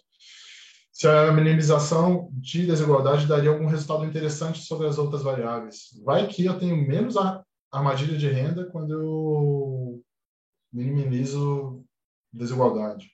E talvez computar uma curva de Kuznets desse espaço-produto. Ver se a partir de certo ponto eu tenho essa curva ou não. Não. E a dimensão assim, da produtividade, você considerou de alguma forma? Teria alguma extensão interessante para fazer? Sim, na ideia original teria produtividade, mas ainda está muito ruim a ideia, que é assim, eu aceito uma renda per capita menor. Eu chego lá, daqui a pouquinho eu chego lá. Tá, e a próxima ideia que tem a ver com isso. Renan, deixa eu voltar essa ideia do maximizar o quê? Então, tem a ideia de desigualdade, a ideia de PIB, mas que tipo de outras coisas podiam ser? Por exemplo, podia ter poluição, CO2, né, essas coisas. Mas eu também pensei uma coisa assim, se eu estou fazendo política industrial, de maximizar a minha renda, as minhas propinas, ou podia ser, sabe, esses setores que vão ser estimulados são os setores que, o meu apoio político, o nacionalismo, quando fala maximizar, o que podia ser variáveis como essas? Poderia, com certeza, poderia ser emprego também, por exemplo, que emprego, de política industrial. Nessa parte já mais de política, né? Processos políticos, talvez propina, como você disse, ou, enfim, lobby, né? Talvez botar lobby aí no meio. Acho que seria interessante. Fala, João. Renan, mas é para tentar aproveitar esse espaço para a gente também tirar nossas dúvidas, é porque no meu projeto de tese, a minha ideia é tentar relacionar esforços para a constituição de sistemas de inovação na América Latina e a complexidade econômica desse país, né? E aí tem um estudo que é mais contextualizado, né, de questão de instituições, né, de esforços que não são tão quantificáveis e tentando relacionar isso com, de fato, com a complexidade deles. E aí uma das questões que eu estou tentando ver, que eu fiquei até um pouco embargado, é sobre como, de fato, existem elementos como, por exemplo, capital social, que envolve várias questões, né, como ele afeta a complexidade econômica. Existem alguns autores que trabalham isso, né? Então, por exemplo, no tempo que o Brasil ele mais diversificou sua indústria, sua produção industrial, de fato, sua complexidade, foi um tempo muito marcado negativamente por elementos sociais, né? Nós tivemos uma ditadura, várias ditaduras, na verdade, no Brasil, né? Então, existem muitas discussões que tentam relacionar essa estrutura social com a complexidade de um país. E aí, só que o problema é porque isso fica muito no aspecto do discurso, né? Não existe muita, é muito difícil quantificar isso. Inclusive, foi um dos meus interesses aqui na disciplina, tentar entender como é que se dá essa coesão social, como é que isso afeta, né? Aí pode entrar para cultura, democracia, enfim. Aí quando você fala sobre maximizar o quê, eu fico muito pensando, né? Não sei se estou fugindo do teu ponto, né? Mas se estiver fugindo, tu me fala que qualquer coisa eu corto. Mas por exemplo, como é que, de fato, estruturas políticas mais ou menos democráticas, como é que maior ou menor concentração de renda, como isso afeta a complexidade de um país, sabe? Nós industrializamos com concentração de renda, né? Um modelo pouco democrático. Como é que... E a ideia de capital social, por si só, ela existe em vários conceitos, né? Mas como é que essa organização social ela é afetada ou afeta a complexidade do país, sabe? E tu sabe de alguma forma de mensurar isso, de tentar botar isso no modelo? Porque é uma grande dificuldade que eu tive. Se eu fugir, me desculpa, viu, se eu fugir da questão. Eu acho que faz todo sentido. Tamo junto, tô na mesma que você, na verdade. Eu não saberia muito bem como fazer isso, eu acho que cairia como uma luva para minha tese. Tá? E, para além disso, é difícil você ver as relações de causalidade, né? É muito difícil. Entendeu? Então, o que vem antes? Geralmente é coevolução, pelo menos esse é o meu pensamento, mas assim, é bem difícil você analisar nesse sentido.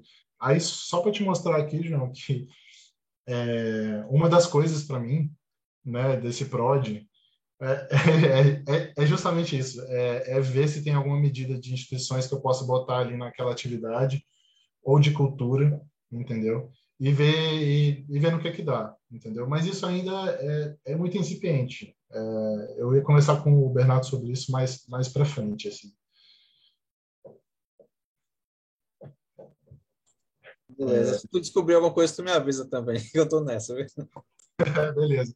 Eu sei que teve uma apresentação do Miller que era sobre hiperplanos e cultura, e eu fiquei com isso na cabeça, de testar diversos tipos de cultura, né, aquele 0, 0, 1, 1, 0, não sei o quê, e ver se isso tinha a ver com o espaço-produto. Eu não sei se você assistiu, João Vitor, em EB, agora no semestre passado, mas eu fiquei com isso na cabeça enfim... bom, enfim, vamos ver, mas qualquer coisa eu te falo. Beleza. Último passo, então, seria essa ideia de explore, né? Então, uma das coisas que o Miller falou já várias vezes, essa abordagem de exploit versus explore, né? Então, o explore, tradução meio ruim, mas é basicamente quando você fica extraindo ao máximo, né? Então, essa heurística de você sempre pegar o prod máximo é muito de você extrair, muito dessa exploração, né, do exploit. E eu queria saber se não tem como fazer algo um pouco diferente, alguma estratégia mista entre exploit e explore, né? E aí tem essa heurística chamada simulated annealing, que é recozimento dentro da metalurgia, e eles pegaram e fizeram algoritmo em cima disso.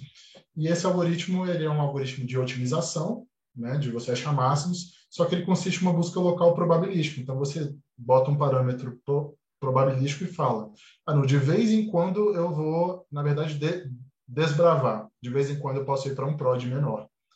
E aí ver no que é que dá. Naturalmente, essa heurística resulta em menos máximos locais, né? Mas a grande coisa aqui é o seguinte, para eu desbravar, isso tem um custo. Isso tem um custo. Primeiro, eu não sei se vai dar certo, né? E segundo, você está abrindo mão de um payoff, que é o payoff do exploit. Então, assim, a ideia aqui é tentar, talvez, criar um modelinho simples para ver até que ponto que vale esse custo. E se isso evita o tal do lock-in dentro do espaço produto. Aí, Débora, eu volto na sua questão. Vamos lá.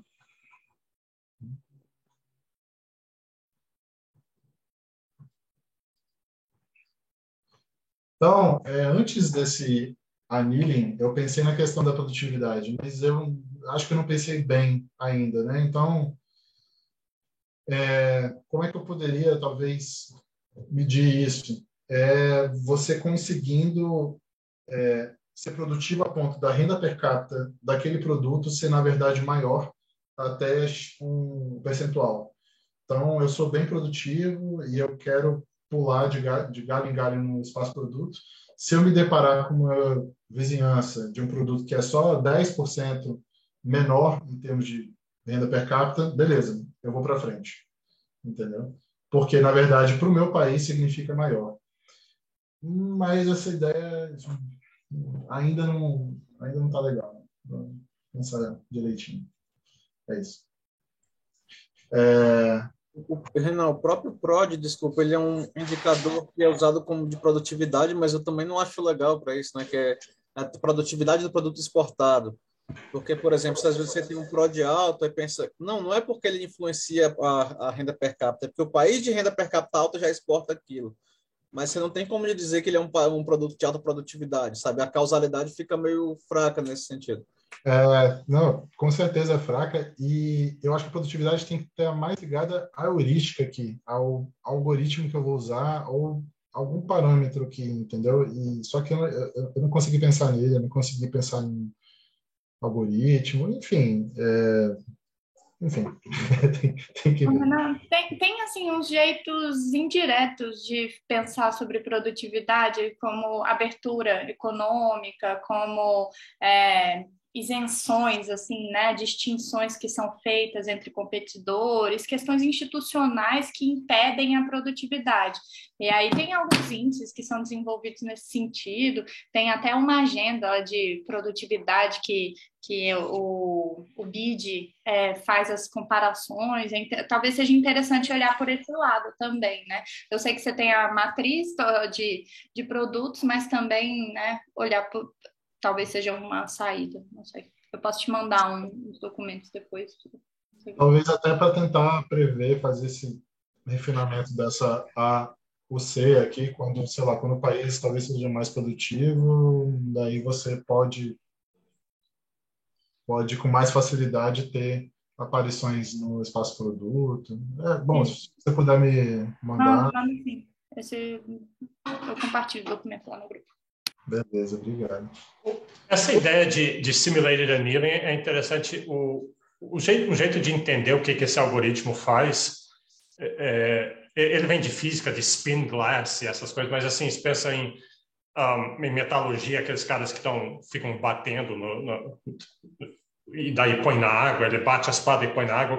O que ele está fazendo ali é que as moléculas, mas isso deve estar meio errado, mas as moléculas estão em direções diferentes, isso torna o metal fraco. Se você conseguir fazer as moléculas todas ficarem na mesma direção, e elas querem ficar na mesma direção, mas elas estão frustradas, é o jeito que se diz, então o metal fica fraco. O que ele faz ele esquenta, então aí fica tudo mais líquido, o metal, as moléculas, aí ele bate elas e aí elas deixam de ser frustradas, especialmente onde encontra as que estão verticais e horizontais, e aí quando ele esquenta, elas ficam na mesma direção e ele esfria para congelar na mesma direção. Essa é uma metáfora para o que a gente está fazendo aqui, aquela ideia que eu falei de pensamento divergente e convergente, é exatamente isso. O brainstorming é isso, e funcionou muito bem essa aula. Achei que a gente teve ideias, né, e ligações que diferentes pessoas fizeram. Então está quente, aqui está líquido, né? As ideias estão líquidas e o próximo passo é o pensamento convergente, é botar isso na água fria, que daí você vai congelar aqueles lugares, as ideias que ficaram, que funcionaram bem. O similarity annealing é mais ou menos essa ideia de tornar líquido e depois alinhar as coisas.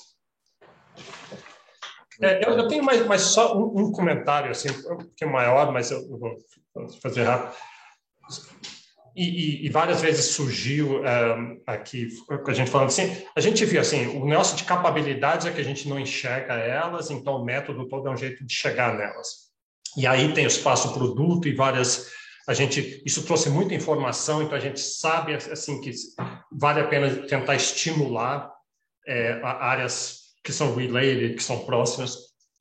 O que está faltando para mim, pensando assim, tem um pouquinho a ver com o similarity annealing. Qual que é o ambiente que faz? Porque muitas vezes você pode ter muito próximo, em lugares muito próximos, as capacidades estão lá, mas o modelo, do jeito que eles fazem, simplesmente presume que, de alguma forma, elas vão se encontrar e vão gerar algo novo. Mas, na prática, como é que faz para acontecer? Quais são as condições que facilitariam, que iam esquentar, tipo similarity annealing? O Steven Johnson, no livro dele de Where Good Ideas Come From, é tornar líquido. Tem ambientes que são líquidos. E os ambientes líquidos para eles são os cafés na época do Renascimento, onde os cafés, parece tanto pelas pessoas tomarem café e ficarem excitadas, como lá elas se encontravam, e todo o Renascimento se deu em cafés. Era um lugar líquido onde as ideias se encontravam. Outros lugares líquidos são cidades. Cidades são lugares onde criativos se encontram e esbarram um no outro. Floresta tropical, onde informação genética se encontra de uma maneira muito concentrada, e corais. Então, quais são os lugares líquidos? Aí eu fiquei pensando assim, de usar esse instrumental da seguinte forma. Veja, eu fiz uma lista aqui de lugares líquidos. Lugares onde aconteceu essa magia, onde as capacidades estavam lá e se encontraram. O Steven Johnson chama isso de ideias fazerem sexo, né, e gerar outras ideias. Então, assim, pensa, Silicon Valley é o exemplo clássico disso. Os caras trabalham na Google, saem da Google, se misturam um cara que trabalhava na Dell e todo lá. É um lugar líquido onde as capacidades não só existem, mas elas conseguem se encontrar lá. Acho que é por isso que o Hidalgo estuda muito teoria dos custos de transação, me cita Ronald Coase, porque mesmo as ideias estando lá, as capacidades estando lá, tem empecilhos dela se encontrar. Então, Silicon Valley é um. Várias cidades, a Jane Jacobs, todo o negócio dela é achar que na história das cidades tem exemplo de cidades que viraram líquidas. Detroit, por exemplo, onde tinha carros, engenharia e música, Motown sendo... E, de repente, elas morrem. Né? Muita cidade, toda cidade, tanto que o livro dela chama The Death and Life of Great American Cities. Então, exemplo de cidades que deram certo. Nova York, que se reinventou várias vezes. Ela dá o exemplo de Taiwan, de Taipei, como que Taipei conseguiu fazer essas coisas. Mas é efêmero e cíclico. Então, Nova York não conseguiu sempre se reinventar. Detroit, não. Detroit morreu. Mas tem outros exemplos. Pensa... Eu não sei só, mas eu tenho certeza que a Embraer e a Embrapa no Brasil teria alguma história assim, tem alguns condicionantes que permitiram surgir uma Embraer, permitiram uma Emater. Eu penso assim, eu tenho várias vezes na minha carreira, alguém fez assim, vamos fazer um instituto, um grupo de pesquisa, uma rede de pesquisadores, aí todo mundo se junta, vai ser bom, e na maioria das vezes não vira líquido. Todo mundo participa do livro, participa dos encontros, mas depois não fala um com o outro, e uma vez que o dinheiro acaba, que nem aquele exemplo que a gente viu, todo mundo vai para um lado. Não, mas, de vez em quando, algum instituto desses vai e pega. O que me ocorre aqui é Chicago, na época do Milton Friedman, do George Stigler, do Gary Becker, daqueles caras todos. Lá, imagino que era líquido, as pessoas vestiam a camisa. Então, quais são os condicionantes necessários para fazer essas coisas acontecerem? O pessoal que trabalhava na ISNI, que era eu participei do New Institutional Society no começo, até mudou de nome, lá tinha alguma coisa que fazia acontecer. E tem um monte de outros exemplos onde não aconteceu, onde o fogo não pegou e não foi para frente. O Republic of Letters do Mokir é um exemplo disso. Aquelas caras mandando cartas um para o outro, Hobbes escrevendo para Giordano Bruno e vários outros, Locke, e todo mundo escrevendo e se mudando, esbarrando um no outro. Então, vou acabar rapidamente isso aqui. Eu fiquei pensando assim, será que daria para fazer o seguinte, usar o espaço-produto temporal, pega ele para um país ou para um lugar específico, pega assim para o Brasil, e tenta pegar assim 20 anos de espaço-produto e usa para identificar lugares onde houve grandes avanços, onde houve rápidas densificações, ou rápido, espalhou muito. Então, isso ia querer dizer que lá está espalhando muito rápido as capacidades. O lugar ficou líquido, o jeito que eu estou pensando, ficou líquido durante um tempo, e aí o Brasil passou a exportar muitas dessas coisas. E aí, se você tem vários desses, depois fazer um trabalho separado de identificar quais são os condicionantes, quais são... Aí vem muito dessas coisas que a Débora mencionou, eu mencionei de instituições e cultura, que lá estavam certo e fizeram funcionar isso. Essa é uma ideia. Legal, Bernardo, acho que dá para fazer. Acho que tem esse aparato de redes temporais, que é uma coisa que eu tenho que estudar, pretendo estudar isso no próximo semestre.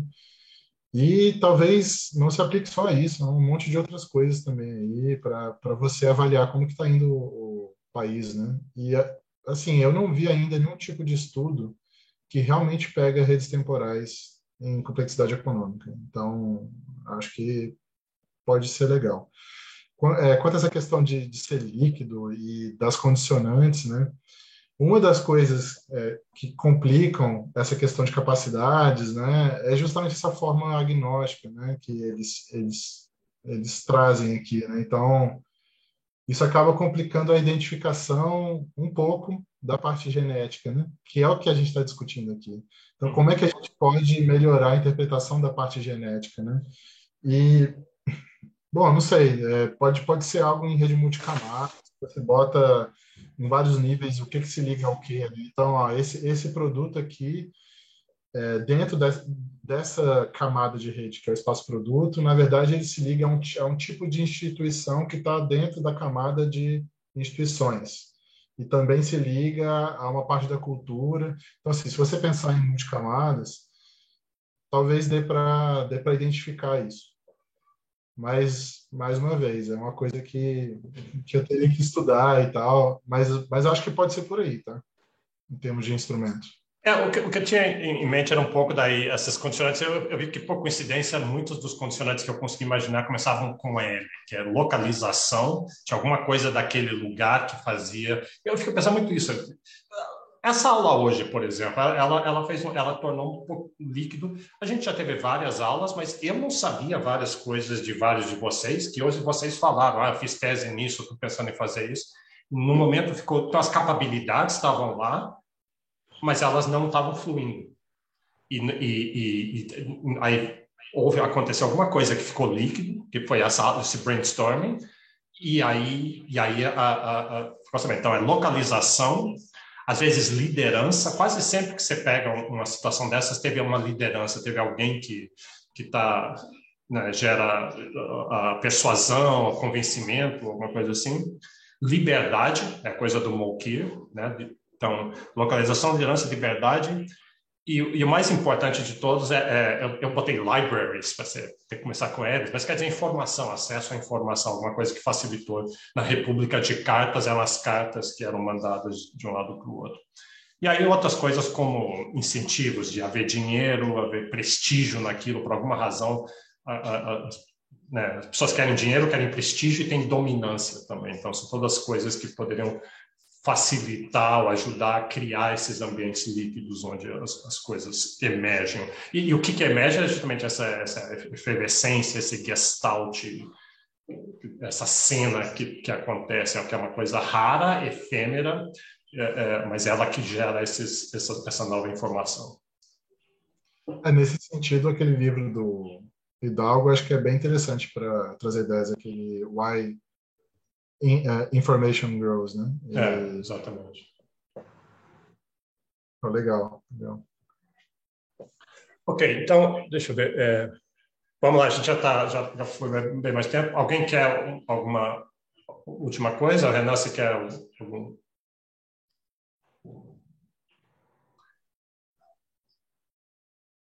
Deixa eu só dizer, então, só para concluir, uma coisa que me ajudou muito, desde o começo, com esse negócio de Hausmann e Hidalgo, eu fazia uma crítica assim, à política industrial e às vezes é bem ingênua, né? Assim, ou você faz ou não faz política industrial, ou é bom ou é ruim, e ao longo dessa apresentação a coisa ficou bem mais clara para mim, dizer, assim, como não é só fazer política industrial, porque muito do que você mostrou aqui, o Renan tem assim, tentativas de responder, mas como? Então, como é que vai fazer? Qual a estratégia? Qual o timing? Qual né, os algoritmos, jeitos de fazer? Então, eu acho que temperou bastante minha visão quanto a isso. Legal, bom. Então, tá bom. Então, vamos parar aqui. Olha, a próxima aula, depois a gente tem que determinar... ver qual vai ser o próximo tema. Se alguém quiser o próximo tema, manda da gente fazer isso aqui de novo com o próximo tema, me avisa. E a próxima aula vai ser, eu estou precisando fazer uma aula sobre caos, teoria do caos, que é importante para a gente. Então vai ser uma aula sobre esses conceitos. Mas eu ainda mando um e-mail dizendo qual que vai ser o material que a gente vai ver sobre isso. Então tá bom, então vamos parar aqui e obrigado, Renan, mais uma vez. Então, até quarta-feira que vem.